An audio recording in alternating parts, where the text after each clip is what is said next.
Jamie Andrews, thank you for joining me in the trenches. Hi, Joe. Thank you for having me back again. It's really nice to join you just for an open chat this time. I think last time we went through some of the work that I did, but this time it's a bit more of an open discussion. That's what I wanted to do anyway.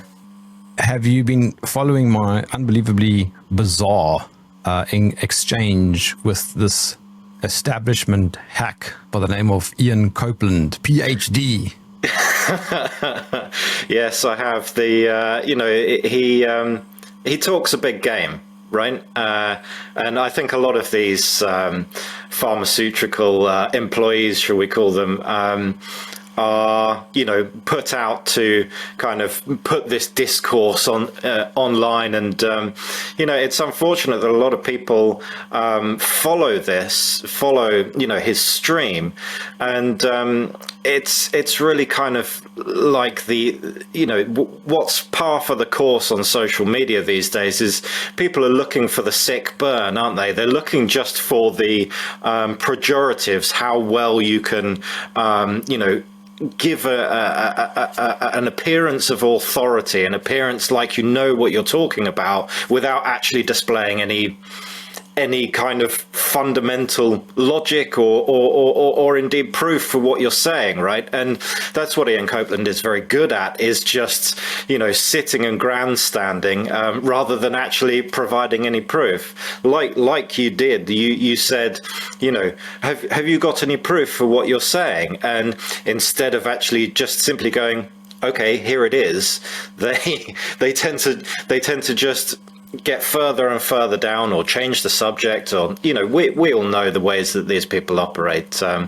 But it's one of those questions, isn't it? That how long do you go on? How long do you go on with it for? But one of the things that the crossover was where he presented a picture of SARS-CoV-2, or what he claims to be SARS-CoV-2, the imagery that they rolled out during 2020 with plushy toys and stamped it on bus stops and media propaganda and everything like that, to ram it home that you knew what SARS-CoV-2 supposedly looked like, this round thing with all these spiky protrusions out of it. And Ian Copeland said, okay, well, what is this then?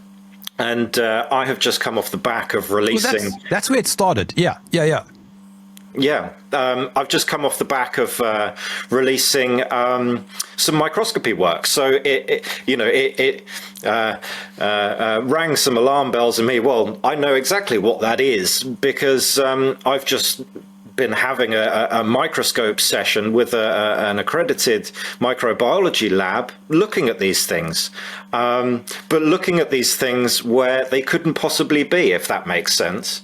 This is often a point of confusion, so this is really why I wanted to discuss with you today and with your viewers that the thinking behind kind of what we're doing at the project, the Virology Control Studies project, and actually kind of break it down systematically, actually what the results mean, why we're doing what we're doing, and how to kind of move forward with the information that we're putting out. So we're taking healthy cells. We are taking a cell line that was used to quote unquote isolate SARS-CoV-2.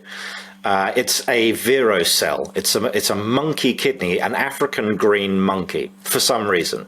And it's quite ironic, they couldn't actually get it to break down the supposed virus in a human sample.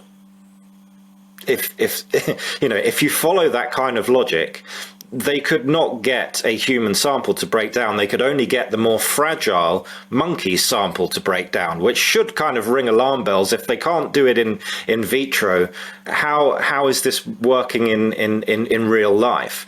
And we took those cells, and what happens with this in clinical science is that they guarantee that these cells are completely sterile. So they cut them out, they make sure that they're free of bacteria, they obviously make sure that they're free of claimed viruses. So they PCR test them beforehand, and they give you a certificate. It's a certificate that says, we hereby declare that this cell line is free from any contaminants. You can use it and conduct science on it to make sure that what you are carrying out is a cause of what you're putting in it, if that makes sense. So when you carry out the experiment, at the end of it, you're supposed to be able to say with a lot of confidence that what we have carried out is not a cause of anything else, like a claimed virus or a claimed bacteria or anything like that. So we've taken these cell lines, we've conducted the control culture experiments, which we discussed on your show before, where we are taking the ingredients of the culturing method that they have, that they can claim that they can make a lot of this virus. So they take the cell, they take the cell line, and what we found out is that there's a protocol called the M4A1, which is a World Health Organization accredited manual. It's a manuscript. And essentially, if you do not use this manuscript, you are not accredited by the World Health Organization. And therefore, to actually be an accredited virologist, you have to follow their guidelines. And in their guidelines, it says you must essentially remove the food. Okay, so the cells survive on a thing called fetal bovine serum, which is the heart from around the blood from around the heart of a baby cow.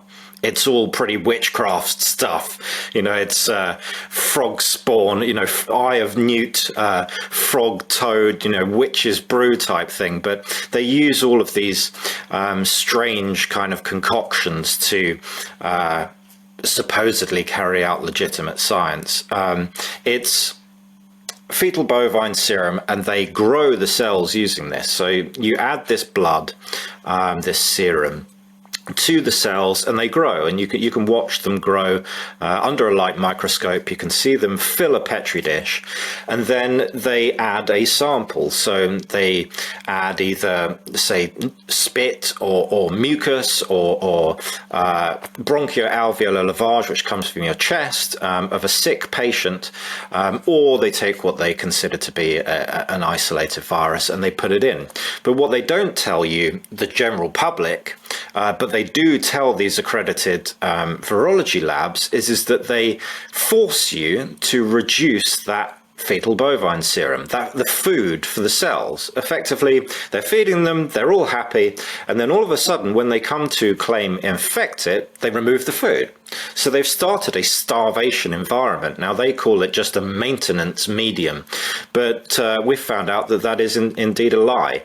They remove the food, and what we've done is we've stopped at that point. We've done everything that the virologists do, but we didn't add a sample. So we've kept the progress of that cell line moving forward with no chance of a virus being in there, and then kept going. So we've used their same ingredients, we've reduced the fetal bovine serum, not added any chance of a virus being in there, and lo and behold, the cell has actually broken down, it's died, in exactly the same way that virologists claim that the cells died whilst being infected with SARS-CoV-2 or any other virus.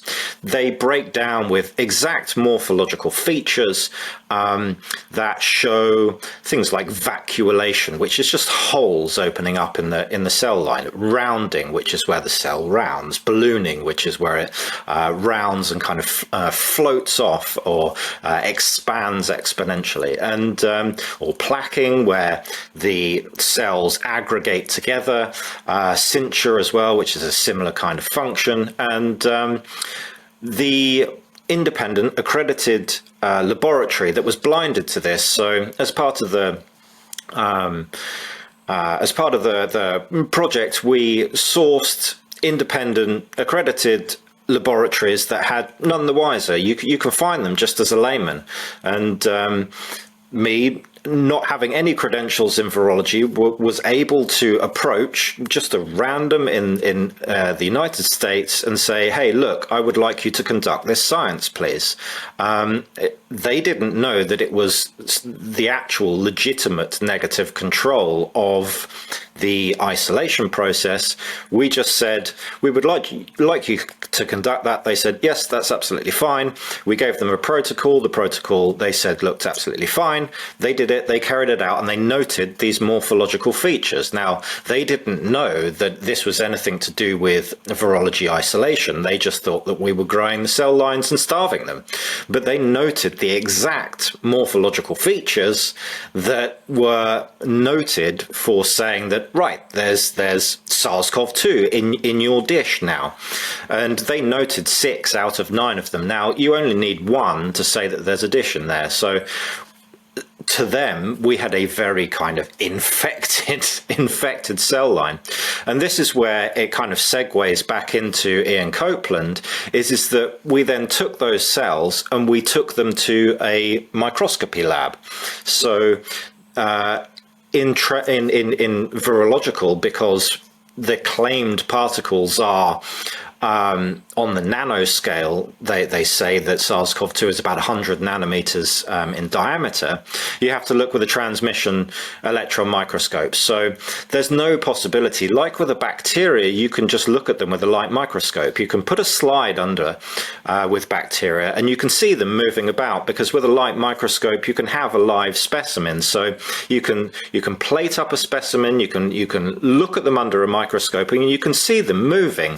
It's a very visceral thing. Once you can see something moving, you definitely know that it exists. It's motile under its own steam. You can see its the way that it moves. You can see the way that it interacts and behaves, and you can pick up a lot of information from that. Whereas, quite coincidentally, you can't with a claimed virus. You have to kill everything. To look at the depth and resolution of where you would find a virus, you have to kill the cell, you have to fix it in a pretty noxious formaldehyde type substance, and then you have to bombard it with electrons. You have to stain it with a kind of metal oxide, and then you have to bombard it with electrons, and what you get back is a pretty grayscale, black and white fixed image. So just to really kind of put it in perspective, when you see, and Ian Copeland does this a lot, and a lot of people I see do this a lot, is they make the claim that a virus is an intracellular parasite that can infect, i.e. go inside a cell, replicate, and then burst out, and you're infected. Well, they have absolutely no way of knowing that, okay? Because the only way of seeing this is to fix and kill the cell. You have to have a stationary cell. You can't take a cell line, cut it, because how they prepare it is they cut it with a very fine knife called a microtome, and it makes a very small slither. They plate it up and put it in. So you have a snapshot in time. There is no movement. You can't see, there is no natural progression of a claimed virus, or any particle for that matter, a claimed exosome or vesicle or lysosome. There is no way to actually get a progression. If you think about it, you have a sample. As soon as you cut it and as soon as you kill it, that's it. That's the progression over. You can't just unkill it and then re-put it back in the microscope. It's dead, it's done, it's fixed. So when people claim that, we know that viruses enter into host cells, it's impossible to tell. By our own scientific means of and limits of microscopy, it's impossible to tell that. So anybody online that says, "Oh, we know that viruses infect a host," is talking bullshit. Just from a technical point of view. So we took these and we had a look at these healthy, supposedly, we had starved them according to the virology protocol, but we looked at those under a microscope. And actually, this time, in the first experiment, we gave them to an independent laboratory and just said, "Hey, could you have a look at these for us and give us back some photos?" And they gave us back 6 images, and we managed to find quite a few of the morphological features of viruses. But this time we went a little bit further, and we actually worked with the microbiology lab for a couple of hours in a live session, a bit like we're doing now, and we directed them where we wanted to go over this cell line, so actually kind of have a look around this cell line. And what we found was stunning, really, in the fact that not just with Ian Copeland's round spiky ball, we found the morphological features, the exact shape and size and inclusions and morphological features of pretty much every single epidemic, pandemic, in quotation marks, causing virus. Ebola, Marburg, polio, SARS-CoV-2, measles, about 27 different morphological features. And what you really... HIV? HIV, yeah. HIV is a very silly one because you see them everywhere over. HIV, according to the mainstream narrative, looks like a fried egg. It's round and it's got a dark nucleus in the middle, and you see these exact things dotted all over the cell line. And what you come to see is that when these break down, and they're all in the same areas, so on the macro scale, when in the cell culture the laboratory technician was noting vacuolation that we mentioned earlier, which is just a hole opening up in the cell. We looked at those holes in transmission electron microscopy, and that's exactly where all of these little claimed particles are, the fried egg type things that they call HIV. They're all dotted around. There's a beautiful picture that we've put out with about 10 or 15 of the same fried egg type things. And what's happening is that the cell membrane is a pretty basic thing. It's just a kind of lipid wrapper, a bit like a fat or an oil. When you get a fat or an oil, if you were to throw oil on water, it would blob. It would immediately go, because it's hydrophobic. It immediately forms these round blobs where it will float around in the water. Some of it will aggregate together. Some of it will form kind of semi-coherent patterns, but in general it will form a kind of blob. You could see the same thing in a lava lamp, where you have the difference between oil and water. Well, that's what you're getting with a cell membrane inside the cell. And when that cell membrane breaks down, all of a sudden little bits blob off. They blob off like a lava lamp or like oil in water, and you just get these random patterns. And some of these blobs don't contain anything, so they're just empty. And these are called vesicles within biology, and everybody goes, okay, that's a vesicle. But as soon as these blobs contain anything, so they contain a little bit of nucleus that has broken off from inside the cell, or they contain some sort of patterns, a virologist all of a sudden gets an arrow, points at it and goes, that's a virus. Well, we were finding these exact blobs, these filled blobs all over the place in our experiment that cannot possibly contain a virus. And so we have to kind of conclude that what they are doing, what the virologists are doing, is they're taking basic morphological features of cell lines that have been stressed and are dying, and they are claiming that these naturally occurring things, these patterns and these blobs, are essentially going to kill you, that they're viruses. And probably this is what I wanted to discuss with you, Jeremy, because I know that we've discussed this kind of area before, is that what that signifies to me is that if you can falsify the physical thing that they're claiming is a virus, that to me means that a virus doesn't exist. And let me kind of flesh this out. And I would like to just, ask your opinion or see, what you think of this. If I were to give an analogy, and people kind of, so somebody actually asked me on Twitter a couple of days ago, break this down, the microscopy work as a layman, what are you doing? And this is the analogy that I give. What virologists are doing is they are flying over a forest. Okay, imagine they've taken a helicopter, they've flown over a forest, and they've taken pictures from a mile up over a forest.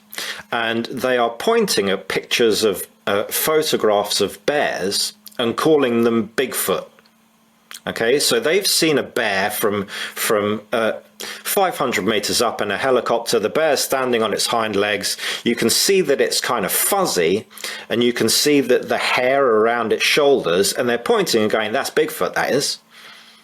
Okay, and what we're doing is we're taking the exact same helicopter, we're taking the same camera, we're taking it from the same height, but we're going to a forest where there cannot possibly be Bigfoot. It's, just for argument's sake, it's an area that they've declared Bigfoot free. And we are taking the same pictures and showing that what they're pointing at is bears and not Bigfoot. And what we've done, and this is, where I'd like to kind of discuss with you, is to say, okay, virologists have said that Bigfoot exists. They've said that this mythical thing exists, and the parameters that they've given are it can be found in a petri dish.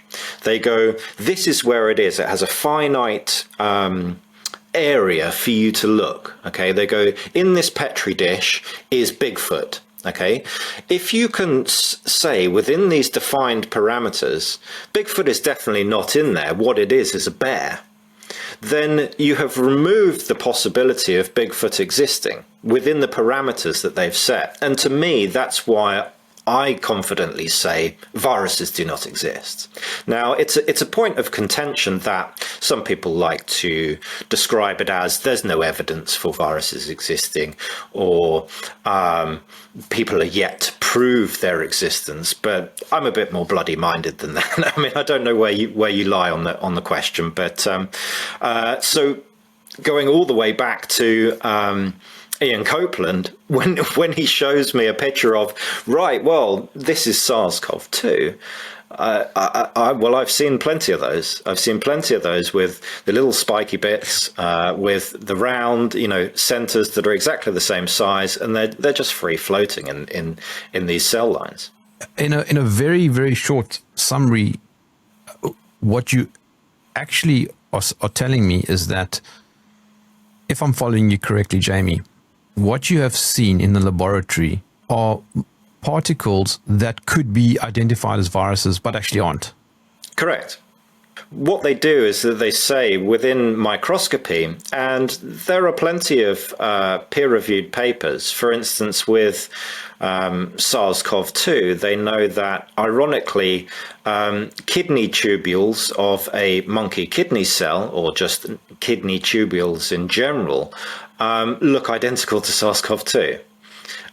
They released that in a paper called "Appearances Can Be Deceiving: Viral-like Particles of Negative Renal Biopsy."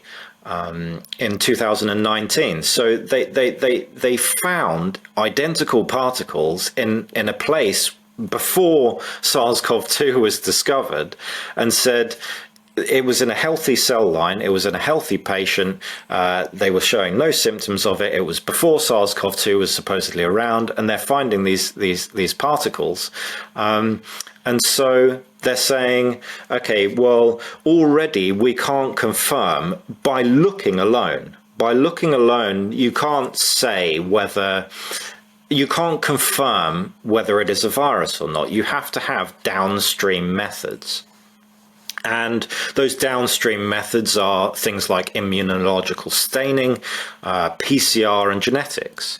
Now, what I think that is a real key part to understanding the fraud of this science, the fraud of virology, and what you will come to see as genetics also. And this is a scientific... it's a problem within the whole of modern science, really, is that they use things called inferences. So an inference is a meaning attached to a test.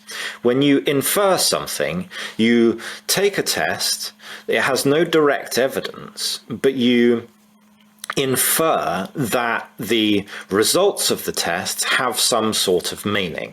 So with a PCR test, what they're doing is that they are putting in a fluorescent dye. This is RT-qPCR, so the latest iteration of the PCR test. They take a sample and they knowingly take a fluorescent dye and they put the fluorescent dye into the sample. They then shine a laser at the fluorescent dye, and if the fluorescent dye fluoresces, they ascribe all of the meaning that they want that meaning to be. Okay, so if we just take a step back and again use a kind of analogy for what an inference is, you could do the same by taking a firework, for instance. And if you took a firework and you said, I'm putting in some gunpowder, okay, and some red dye or some green dye, and I set that firework off and the firework goes up and it bangs, and you say, well, that gunpowder was attached to genetics. That gunpowder, the firework went off because of its genetics. Okay, it sounds absurd, right? You would go, really? But that's what an inference is that you're saying this cause and effect has been ascribed something that is not directly related to it. So what they're doing within PCR is that they're putting in a dye. They're putting in the gunpowder into the firework, and when that dye fluoresces that they put in, when that gunpowder in the firework goes off, they're saying, okay, well, that's because of this, or this. And so all of these downstream methods that they have, the PCR, the genetics, the immunostaining, which is exactly the same, immunological staining, where they claim that they can have where they can say that, oh, a virus goes into a cell. What they do is that they take a panned out view. You can't see it with quite the resolution of transmission electron microscopy. It's kind of whole cells, and they put a dye in. Again, they are putting in the cause and effect. It's not the cause and effect is seen in a direct manner. They are taking the dye, they're putting it in, and when the dye dyes stuff, they're saying, okay, well that must mean that X, Y, and Z. And so when they're claiming that, okay, we have other methods to verify whether this is cellular debris, whether this is a vesicle, whether this is a claimed exosome, as opposed to a virus, what they're actually talking about is just an inference. And I've spent a little bit of time with AI, as much as I like or dislike banging my head against the brick wall with it, because, we all know what it's like. But I have got it to admit that essentially genetics, immunological staining, antibodies, all of these things are inferences alone. There is no concrete evidence. You can't even see the building blocks of genetics. It's impossible according to modern science. Once again, in a similar vein, they claim that the DNA is 2 meters long in your cell. In every cell of your body, DNA is 2 meters long. They claim that if you put all of your DNA in your body together, end on end, it will reach to Pluto and back 6 times. Yet you can't see it. Yet there is no microscopy picture of the building blocks. There is no photo in existence of the building blocks, the A, T, C, and G. It just doesn't exist because they say, well, it's molecular. You can put them end on end, and it goes to Pluto and back. But when you actually try and photograph it, it's elusive. It's camera shy, and so we, as part of the project, are kind of looking at this and really putting it on display just quite how loose all of these scientific premises are. Wait.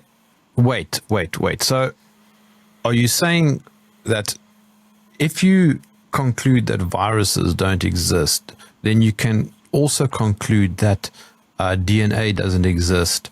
DNA in general. I mean, I would say my kind of honest answer to that right now is probably I'm where I was with viruses a few years ago. There's no proof that DNA exists. To me, it's. But then hold on. How come my son looks like me, for example? They're inheritable traits. I mean, inheritable traits are obvious. I'm not denying that there's obviously traits passed down from person to person. Now, if you put that into perspective, I'm just saying it's not caused by genetics. If you put that into perspective, offspring are coming out like their parents. Offspring of people come out looking like people. We have a pretty defined parameter. It's quite, adult height is, between a foot or something and 7 or 8 foot. It's a pretty, we're not getting people that are 20 foot, 30 foot high or an inch tall. There's a very small, you're not, the offspring of pigs are mostly, four-legged, they're a couple of feet off the ground, 4 or 5 foot long, long, maybe a bit longer, I don't know. But, the parameters are pretty finite, okay? There's not huge variations already. So in terms of inheritable traits, obviously the world of epigenetics really where you're looking at stressors outside is really the terrain theory of the genetics world, where you get extraneous pressures and they say, okay, well, your environment is changing your genetics. Okay, so really that's the kind of area that I would look at in terms of inheritable traits, because, okay, you're born in a certain way, but and it's quite hard to predict, what would change if your environment changed. Probably one of the only or best ways of looking at that would be to study claimed monozygotic twins. So you take twins that come from the same egg and follow them. And if they were in completely different environments, maybe one in Saharan Africa and one in, Iceland or something, it would be interesting. I don't know if there are any cohort studies following that. But in terms of inheritability, in terms of, we obviously look like our parents, but there's no contention that genetics is the reason for that. And that's what I believe, is that when you actually look at genetics, the fundamentals are actually quite absurd, because they claim that everything goes on in a liquid within the nucleus, within the within the PCR test, within the genetics test, everything is conducted in liquid format. Okay. But they claim that there's a physical string of nucleotides. If you envisage what DNA is, and everybody should probably have that image ingrained into them through indoctrination of, the general media and schooling and education system and everything, you'll be able to know that it's a helical pattern and it sticks together like that. By the way, the two sides are negatively charged. They say that the two sides are negatively charged, so they're constantly repelling, yet they stick together, which is a bit strange. So you have these two strings, a physical string. People will think, okay, it's a physical thing that you can hold.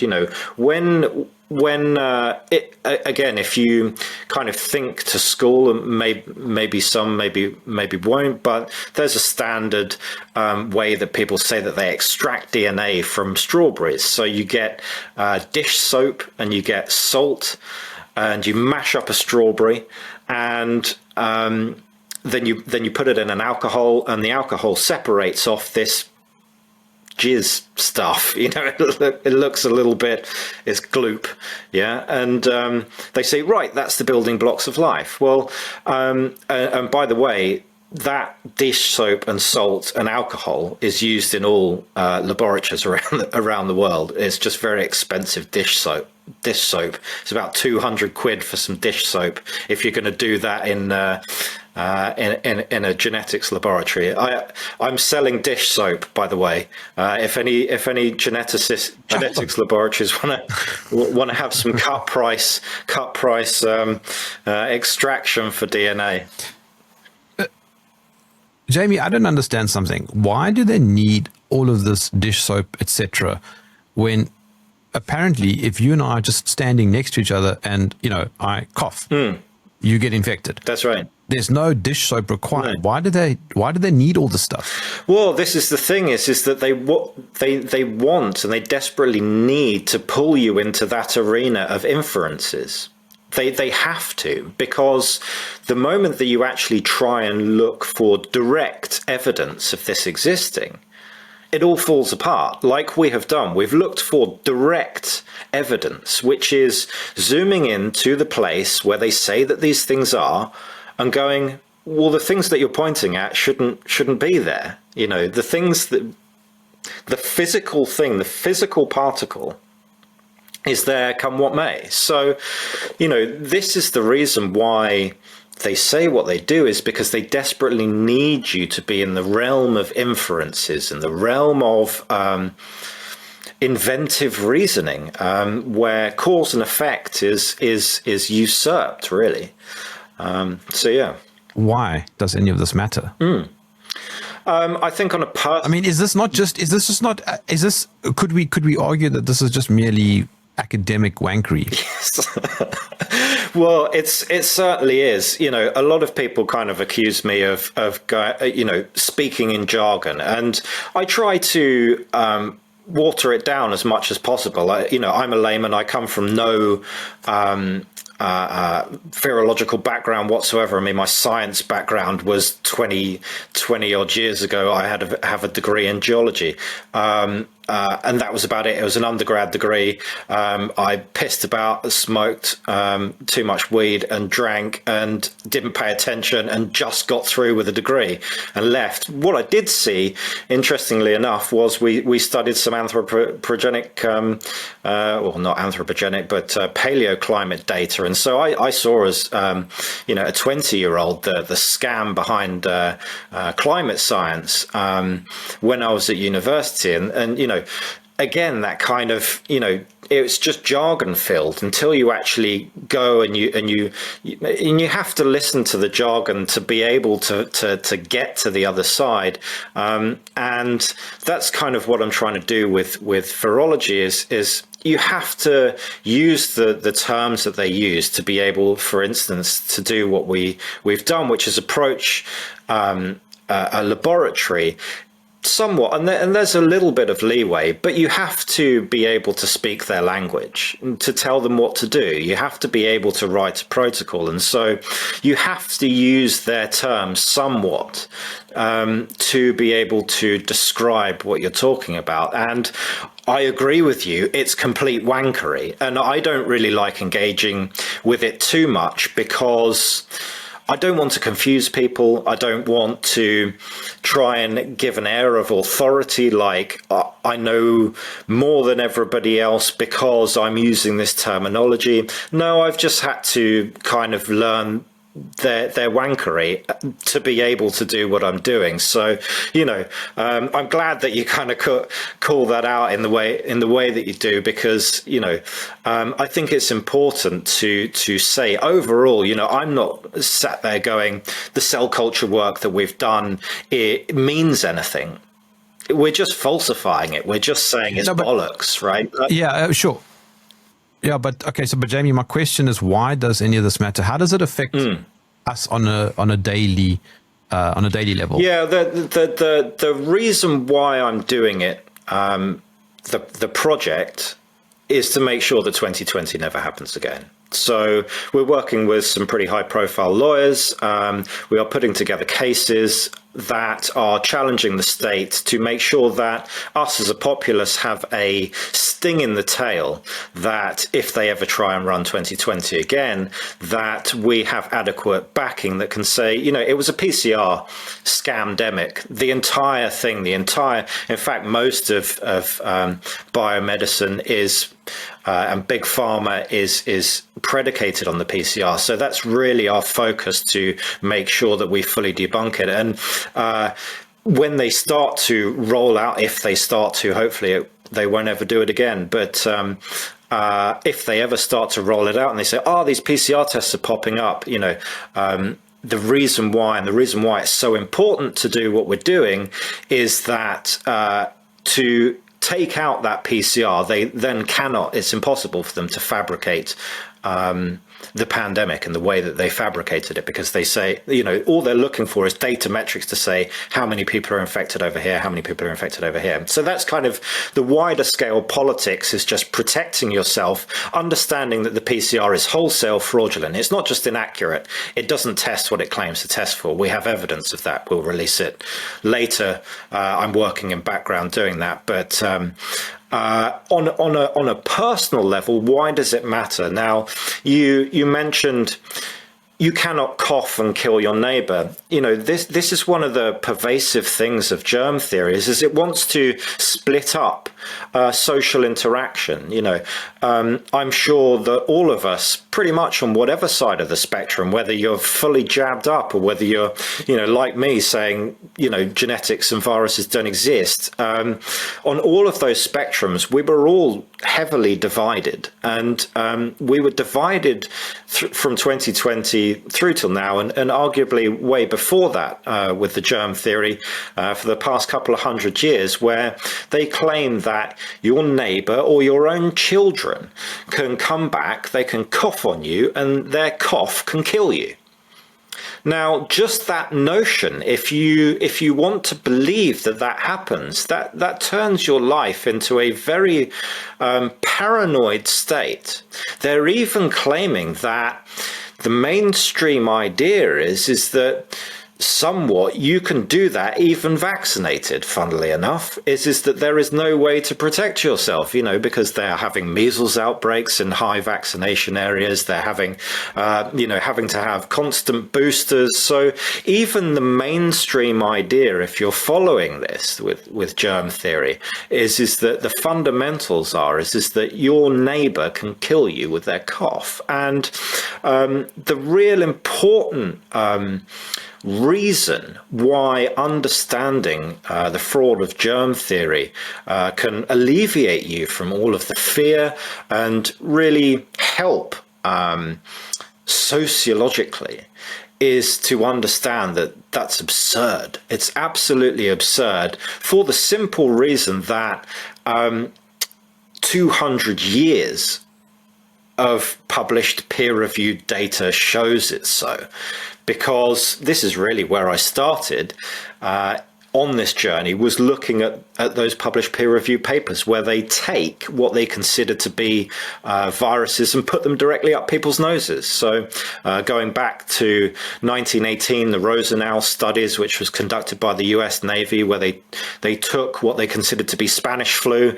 They took 100 men, and over the course of 6 separate periods in 3 islands off the coast of the US, they put this stuff up people's noses, and not a single person got sick. And this transposes right the way across every single virus. There's HIV, and I watched your wonderful video with the chap who had been diagnosed with HIV and who had come off of his HIV meds. All power to him. You know, HIV, the largest cohort study by Nancy Padian et al. And she hates the fact that it's brought up by people like me, so I'll do it. 175 discordant couples, HIV positive, HIV negative, are sexually active, and they follow these for 10 years. And in 10 years, not a single person seroconverted. So the negative in the couple got HIV positive from being regularly sexually active. That's damning. Scientific terms, it's game over. That's it. That's all you need. HIV does not spread. It doesn't exist, but it does not spread by sexual activity. And again, this is a real bad one sociologically. You know, they told homosexual people during the 80s that they were killing each other, you know, whereas it was Mr. Fauci that was rolling out deadly toxins like AZT, you know, that was killing people. Yeah.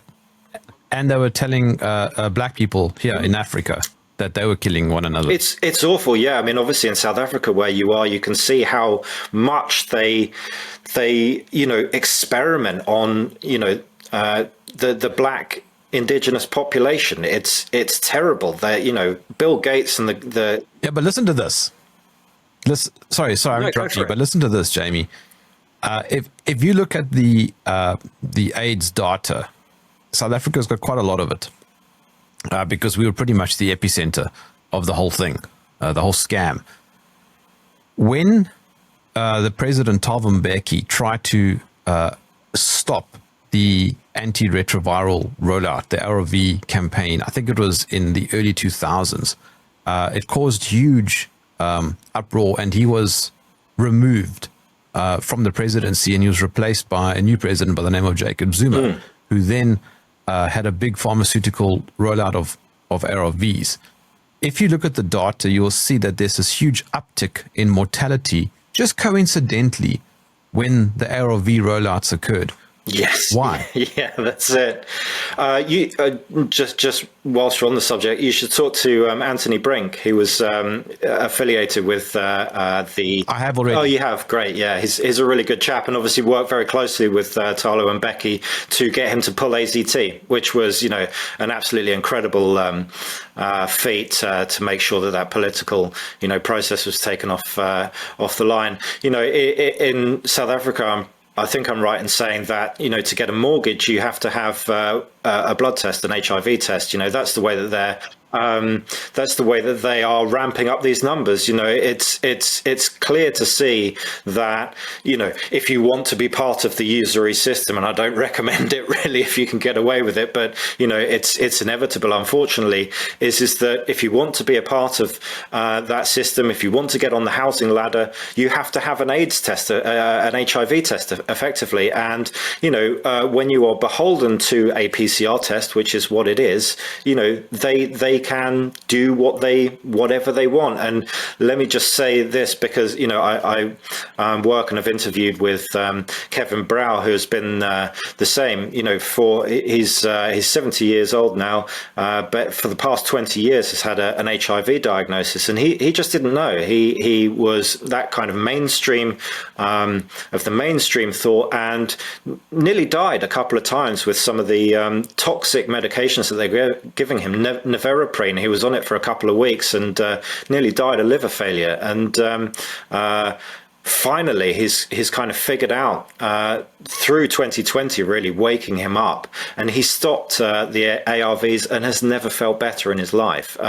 I actually run the HIV Control Studies project, which is a kind of side project, working with hundreds. There are literally hundreds of people that are signed up that have been diagnosed HIV positive that are have stopped for quite long periods of time. I think there's a chap on there that has been off ARVs for 12 years now, and is doing brilliant. He's doing absolutely fine. Like your guest, I forget his name now. Was it Jonas?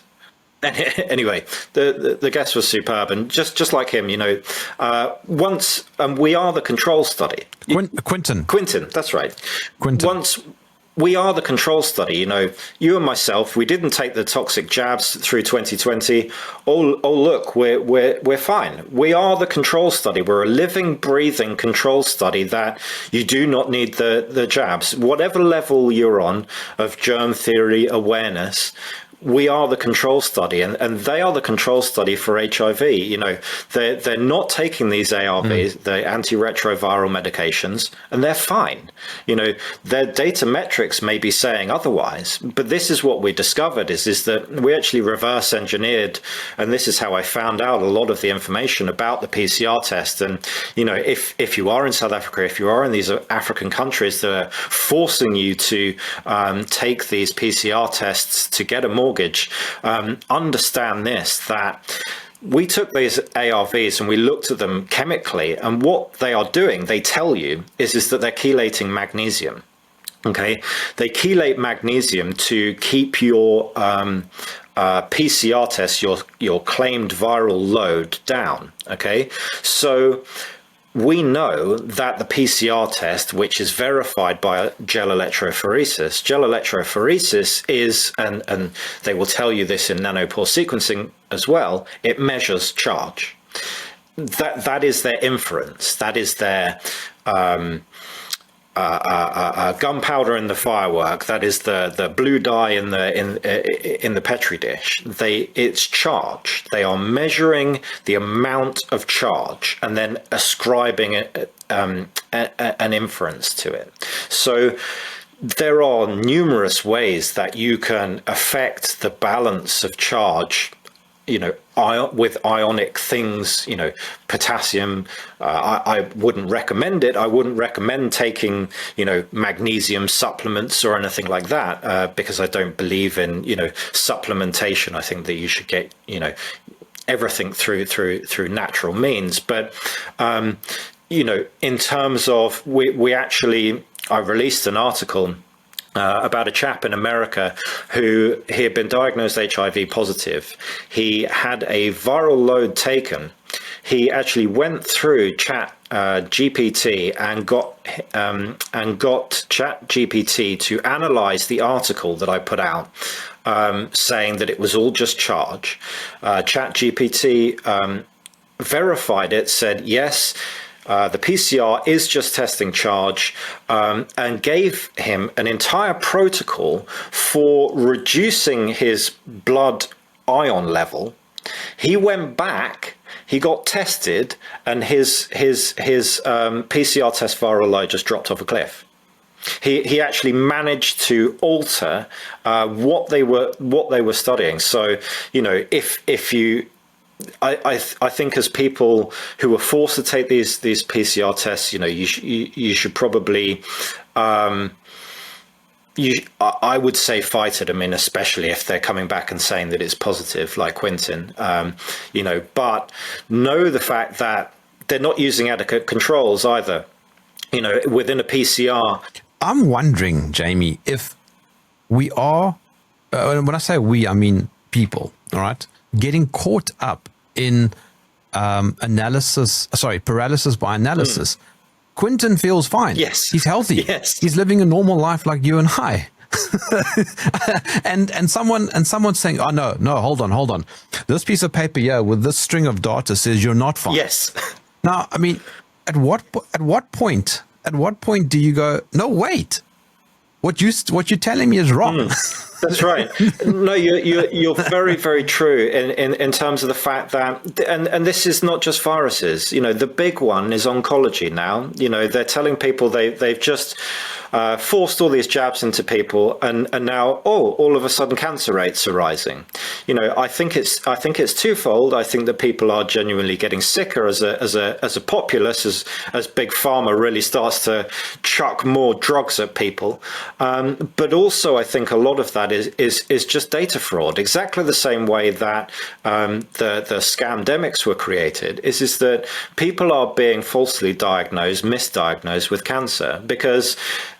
Did you know that they are using the PCR test to diagnose a lot of cancers, and they are planning to ramp that up too, with a lot of leukemia, pancreatic cancer, osteoporosis cancer, I think, osteocancers as well, and kidney cancers. Is that I think that they are planning on trying to move the whole of oncology into kind of PCR and genetics diagnostics too. And so a lot of people are getting these cancer diagnoses where they go, oh, okay.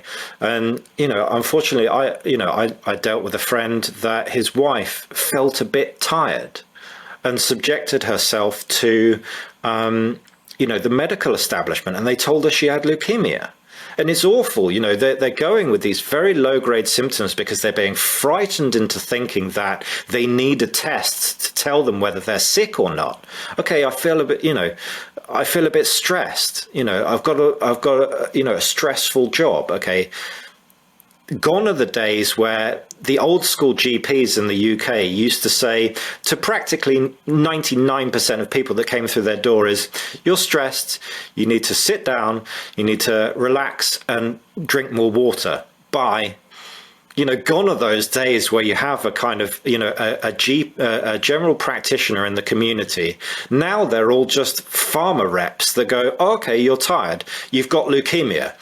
It's ridiculous. And so you make a very salient point that I think that it's incumbent for people to really listen to themselves. Do you actually feel sick? Have you tried just stopping for a little bit and not, grokking your symptoms? Because this is the other thing is that, largely on a day-to-day basis, you grok your own systems and you've got cancer of the face, right? You've oh, I feel a bit tired and I'm thirsty, right? You got cancer, you better get yourself to emergency quick sharp. So, it's just listening to your own body and,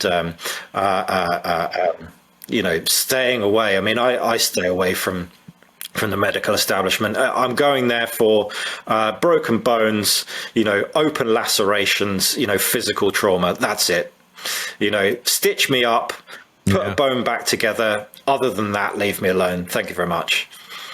I would recommend, I don't know if you've seen this, but whoever's listening now should watch a documentary called House of Numbers. Came out, 12, 13 years ago, something like that. And it's about the HIV fraud.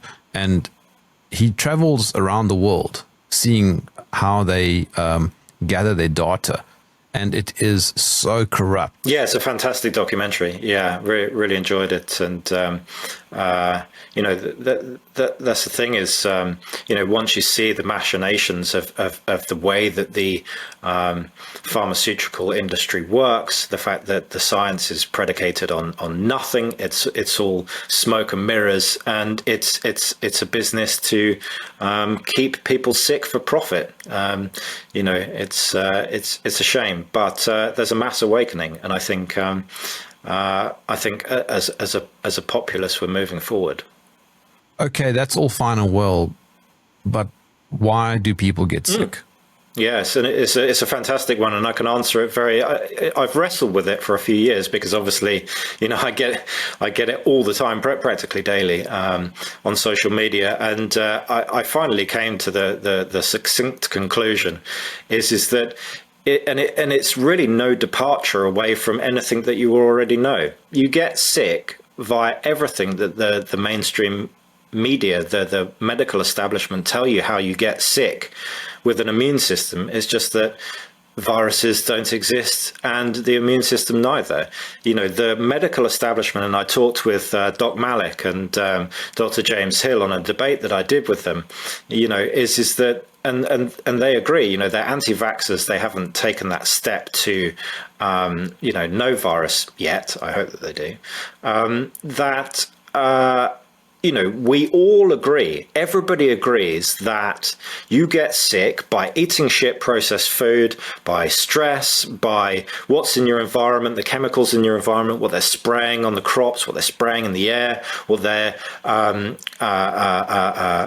putting in pharmaceutical drugs, everything, the stress, the psychological stress that you're under, everything, the mainstream media will even say, or the mainstream medical establishment will also say that radiation, high doses of that, maybe they don't quite, admit that it is has the type of effect that it does. But everything that they say that quote unquote affects the immune system is all the things that does make you sick. It's as simple as that. So what makes you sick, everybody agrees on. It's just that there are no viruses in the immune system. That you cut out the middleman.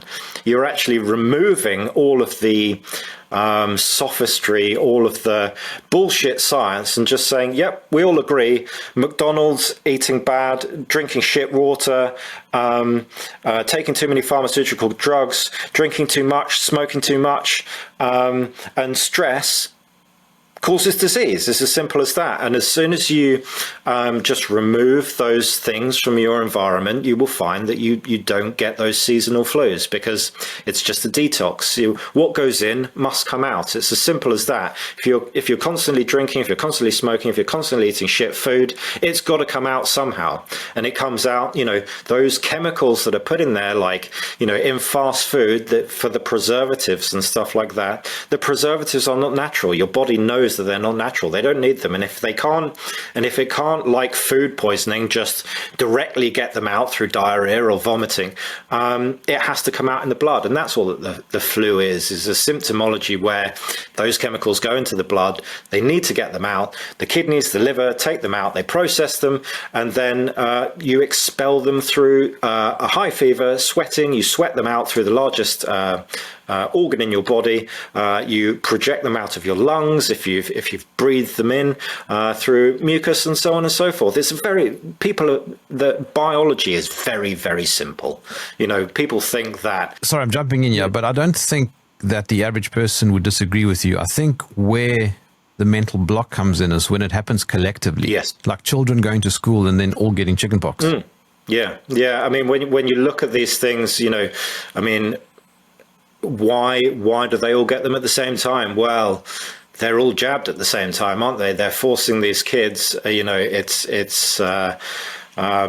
It's unfortunate in a lot of schools and a lot of jurisdictions. They are enforcing for you to be able to go to school. You have to inject your kids with the childhood vaccine schedule. They're all getting jabbed at the same time, and lo and behold, they're all getting detoxing and getting sick at the same time.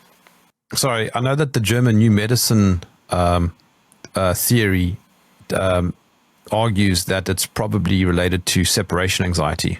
Kids being put into an environment that they're not particularly used to. They're away from their parents, that sort of thing. Yeah, I mean, German new medicine is interesting. I don't particularly agree with how kind of extreme it is by saying that it's all psychological stress, because I don't believe that. But I believe that stress is a big driver of disease. And yeah, I mean, schools are indoctrination camps. Unfortunately, going through it with my kids is that, we're kind of fortunate here that we're very, very rural. So the schools, there's only eight kids in a class, and it's a bike ride away. So that anxiety is not so much. But a lot of kids, they're sending them off. You're separating them from parents at a young age, and they're with strangers, and the whole concept is a bit kind of statist and government like, really, isn't it? They're kind of just taking your kids, right? And I think you're probably right. Is that that has a lot to do with disease. If you're unhappy, if you're stressed, if you're depressed, you're going to get sick because your body is out of balance. Your body likes to be happy and fed good stuff, just like those cells in the petri dish. It likes to be fed the nutritious stuff that it wants, and as soon as that it stops, and as soon as it starts being poisoned by the antibiotics that it puts in, and the formaldehyde, it breaks down and it dies. And Okay, Jamie, how can my audience follow your work? I am releasing everything on Substack. I do everything kind of in long format articles, but we also release all of the experiments open source for free for you to go and look. We've just released all of the transmission electron microscopy. There's a couple of hundred pictures on there of all of the work that we've done. I'll also be releasing the 2-hour video next week. That's Substack. Substack.com/control studies. I think you might put it in a link below. You can follow me on Twitter at Jamie A underscore, again, because I've been banned so many times. That's more of just a kind of trolls come along and just shooting the breeze. All of the main work is on Substack, but if you want to just say, hey Jamie, how's it going? I'm on Twitter too. Jamie Andrews, thank you for joining me in the trenches.